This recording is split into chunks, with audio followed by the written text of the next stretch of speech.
Does everybody know what time it is?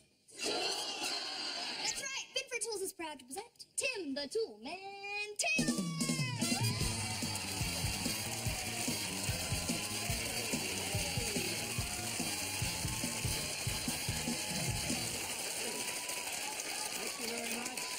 Thank you, Heidi, and welcome to Tool Time. I am, Tim the Tool Man Taylor. And of course, you all know my assistant, Al Borland.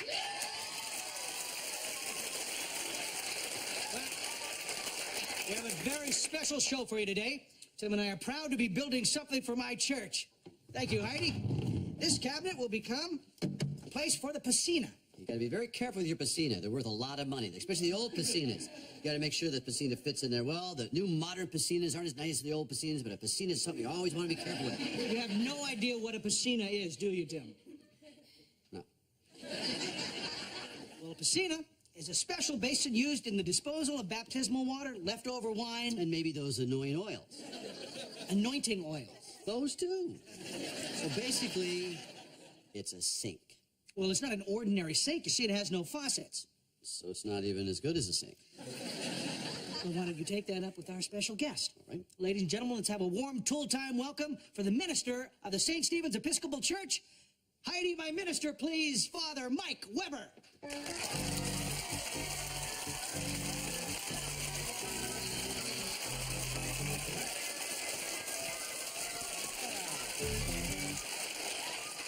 Father, it's really good to have you on the show, and I wonder how you feel being the first holy man to ever been on Tool Time.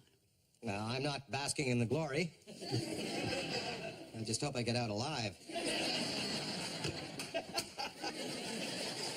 Well, you don't have much to worry about, since you have an in with the big guy. And I'm not talking about Al. Well, Father, I was trying to explain to Tim exactly what a piscina is. Would you care to elaborate? It's a sink.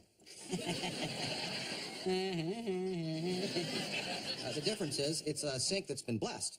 So you need to find a blessed plumber. That's hard. Well, Father, forgive me. I'm overcharged. Your trap wasn't stuck that on. You don't need a plumber, actually, Tim. You see, it's a very simple concept. It's a basin with a pipe that goes directly into the ground so that the sacred fluids go right back into the earth. The piscina is a 1,000-year-old tradition in the church, and it's symbolic of many wondrous miracles. Thank you, Father. The most wonderful miracle of all is it's so simple to install, even you can't destroy it. Well, we'll finish our installation here. Well, we really appreciate this at St. Stephen's. Al, thank you so much for your Our gift. pleasure. We're very excited about receiving it on Sunday. Well, is there a special prayer you have when a sacred object is destroyed? Yes, there is. You break it, you buy it.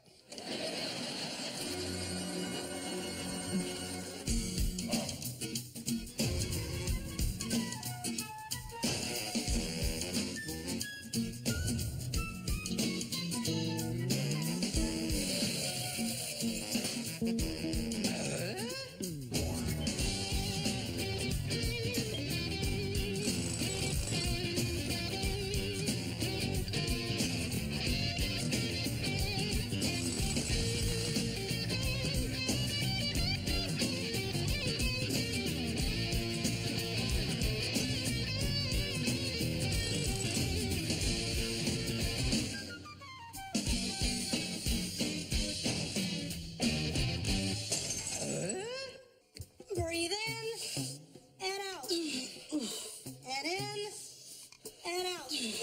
Beautiful.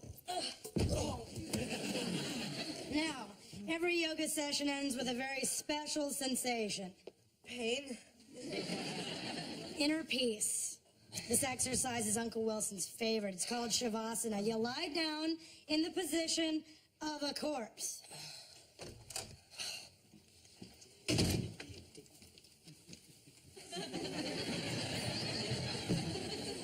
You guys had some of Mom's meatloaf, huh?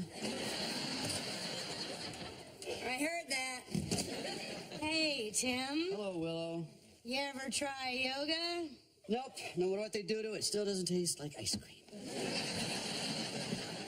Well, I hope you guys enjoyed your first session. Yeah, I loved it. It's the first time I've ever seen the back of my neck. you've seen it, wash it.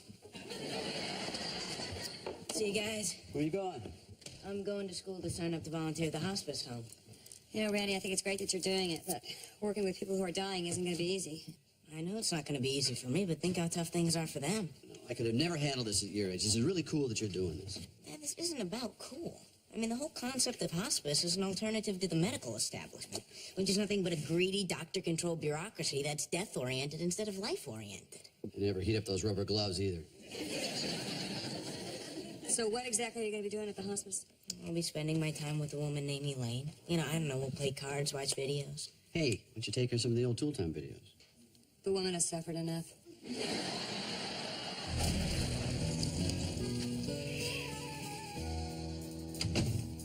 Hi, I'm here to see Elaine Jenkins. Oh, you must be Randy. Elaine's still not back from her walk. Have a seat.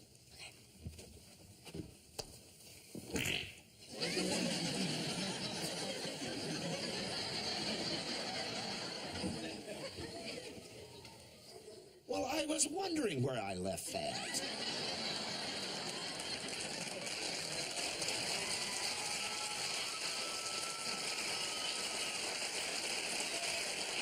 You know, I also misplaced my darn seltzer bottle. I just keep losing all my props. Wilson? No, not today. When I volunteer for the children, I am Bubbles the Clown. Oh, Becky, would you like to put these in some water? Bubbles, I don't have any water. Well, you do now.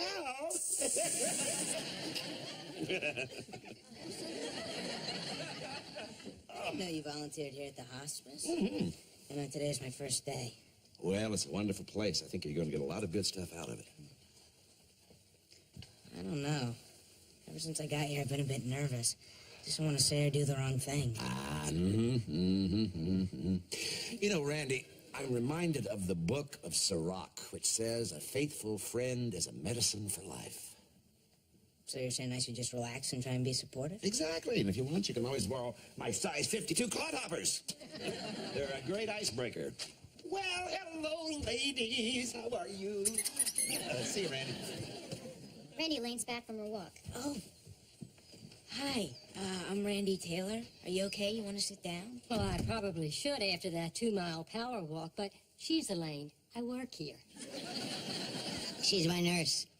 I keep telling her to live life and get off her bony butt. Wow, you power walk? I also dress myself and cut my own meat. I'm sorry, I didn't mean Hey, I'm having fun with you.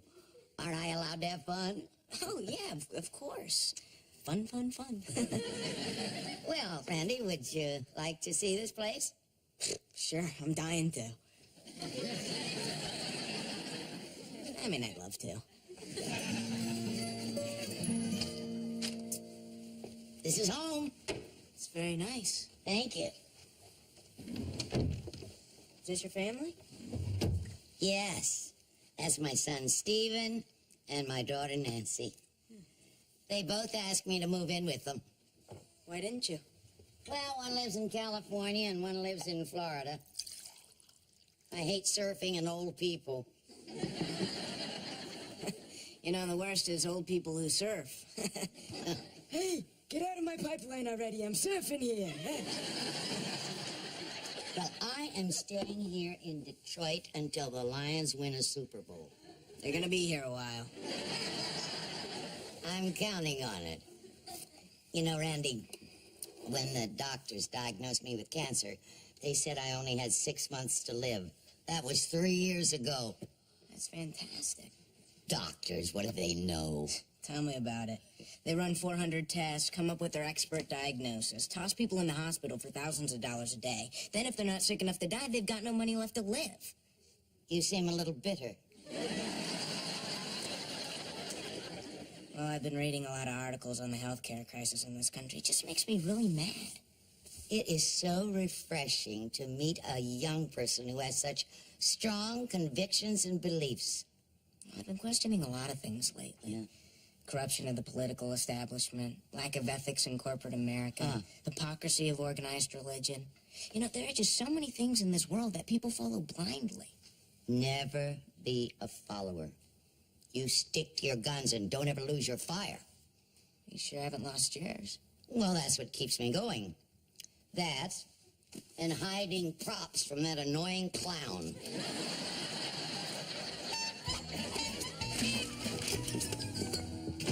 Well, hi. How'd it go at the hospice? It was unbelievable. Elaine was so full of life. She was an inspiration. Hey, speaking of inspiration, Al has invited us to his church this Sunday. They're honoring your father's sink. It's not a sink.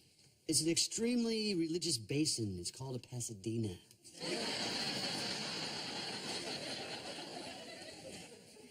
Look, I don't want to make a big deal out of this, but I'm not going with you guys on Sunday.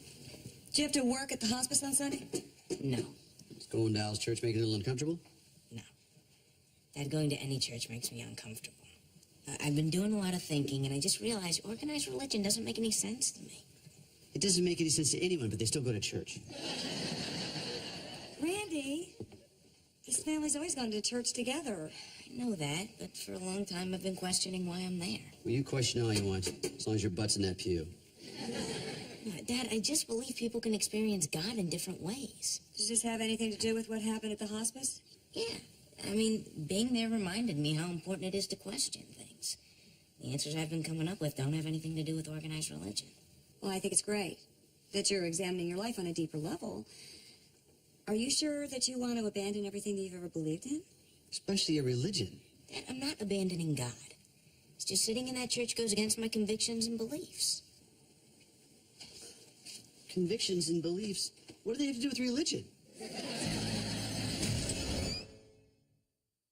What makes Randy think he can get away with not going to church? I don't think he's trying to get away with anything.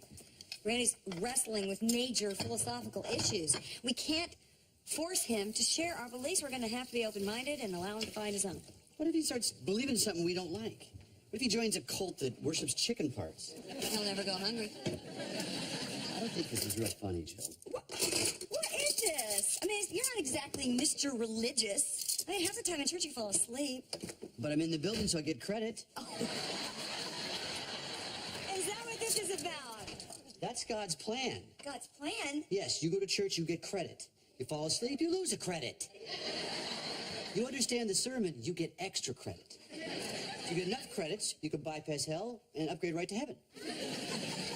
That's a real spiritual approach. Look, my parents forced me to go to church, and I'm a better person because of it. My parents forced me to go to church, and I'm a better person in spite of it. So either way, it works, huh? Man, I'm never doing yoga again. Dad, you know a lot about pain. What do you do for back spasms? I go to church, and I don't ask why. Jen. 1, 2, well, you owe me $362,000. Settle for a stick of gum? No. Cash or your pants. I'll owe you. You know, you're one heck of a card player. That's what they said in Vegas before they kicked me out for counting cards. Luckily, I got a gig driving a truck. Wait a second, you drove a big rig? An 18-wheeler. I met my husband at a truck stop in Reno. I divorced him at the next one. You think that's funny? Yeah. No. Is any of this true? Some of it. You ever been to Vegas? Yeah, went last year. Got a fake ID, hooked up with a showgirl and won 12 grand. Any of that true? Not a word. Come in. Well, hi-ho. Well, Clowny, you just come right in here. Well, I think somebody wants to be entertained. Well, entertain this. Great news. I have a date for Saturday night. Oh, yeah? Where are you and your mom going? No. My date's name is Gina, and I'm going to be double dating with a good friend. Hey, Al. There he is. All right. Gina can't wait to meet you. The four of us are going to the Blues Barrel. Oh, I dig the blues. Ba-da-da-da-da. I was born on a Monday. Ba-da-da-da-da. It sure was a fun day. Hey, This is working. Now I got the blues. Wait a minute. You two are double dating? Why? Don't you think a minister could go out and have some fun? Not with Al. Hey, listen, after the Blues Club, maybe the four of us can go to Mr. Tasty's for some soft serve cones. All right, you wild man. Come on. Hey, Gina will love that. She's big. All right. I'll dig you later. Have fun Saturday. Tim, the piscina looks great. Thanks. I hope that you and your family come to the dedication. Yeah, me too. Can I talk to you for a minute? Sure. Want me to bless the flathead? Not today. I'm having a little trouble with my 15-year-old son. Is it serious? I think so. He's having a little problem with your boss. The bishop? The boss? Springsteen? His boss. Oh. Yeah. He doesn't want to go to church anymore, and I don't know how to make him. Make him go? Yeah, I got a teenage son. Can't make a 15-year-old do anything. That's what I'm afraid of. And if I don't try, then the kid may... Wind up on the wrong path? Well, it's like he's been cruising along 275 in a great line, then all of a sudden, out of nowhere, he gets off an exit, and there he is on Telegraph. Yeah, potholes, permanent construction. I used to race on Telegraph. Oh, man, there were some sporting races. I remember one night some kid took this beautiful Chevelle Super Sport, 67, and he just corkscrewed off a turn, and the idiot wrecked it. I was there, yeah. Yeah, it was a cherry car. I mean, the guy built it. He must have built it, but he couldn't handle it. You know, No, he could handle it. Look, it wasn't it was a 68, it was a Nova, and the kid did all... Let's talk about Randy for a minute, can't we? Well, tell me a bit about him. He's a great kid. Just he does a lot of stuff now that I would never think of doing. At 15, I was always spending time around garages, every day, except Sunday morning. Yeah.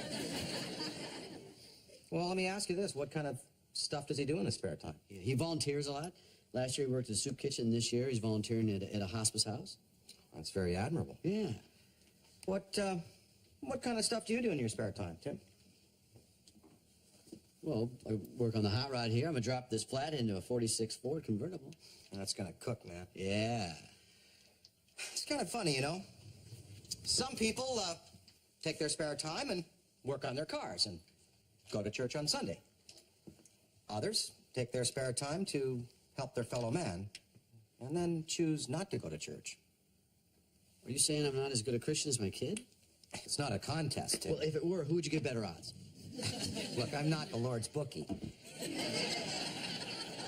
Tim, I'm sure you're familiar with the last words of any typical Episcopalian service. We're number one. Well, what I always say is, go in peace to love and serve the Lord. If you think about it, that's what Randy's doing, isn't it? I never thought of it that way.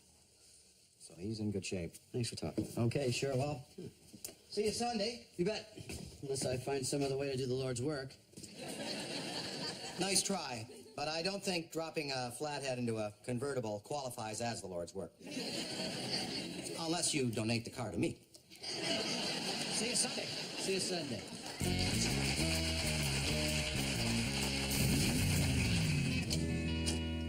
Hey, Becky. Oh, Randy, hold on a sec. Elaine can't see anybody today. Well, when should I come back?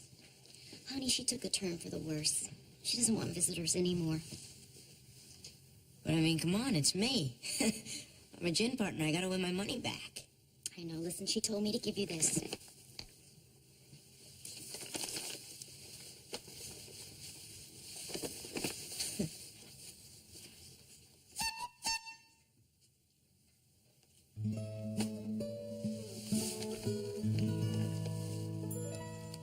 So what did Father Mike say that changed your mind? Well, he made me understand that even though Randy has a problem with organized religion, his volunteering is his way of going to church. He thought maybe I should be more open-minded. That's what I said. I know, but it had more impact coming from a minister who bar hops with Al. Just the man I want to talk to. Randy, hold on a second. I think, I understand how you feel about not going to church. It's great, Dad. Is there something wrong? Elaine didn't want to see me. Why not? Doctor said she took a turn for the worse. Oh, Randy. It's amazing. It's just like yesterday. She's sitting there laughing, telling me stories, hiding the whoopee cushion from Wilson. Okay, I know it's not easy, but you knew something like this was going to happen, right? I thought I did. But I guess I convinced myself that my spending time with Elaine would make some kind of difference. Hey, come on, buddy. You made a difference? Sure you did. You brought a lot of happiness in her life the last couple of days, don't you think? Yeah, but she's still gonna die. You know, I mean, here I think I have all my beliefs figured out. It's sure not working for me now. Look, it's not easy for anybody to understand things like sickness and death. We spend our whole lives trying to figure stuff like this out. I've spent a long time trying to understand why my father died so young. How'd you ever get through it? Patience, grieving, a little bit of prayer. Maybe I should say a prayer for Elaine. Would be a good idea. There's a place where people get together and pray for God's protection. Dad, I'm not going to church. I was talking about tool time. This is really cool that you're doing this. Dad, this isn't about cool.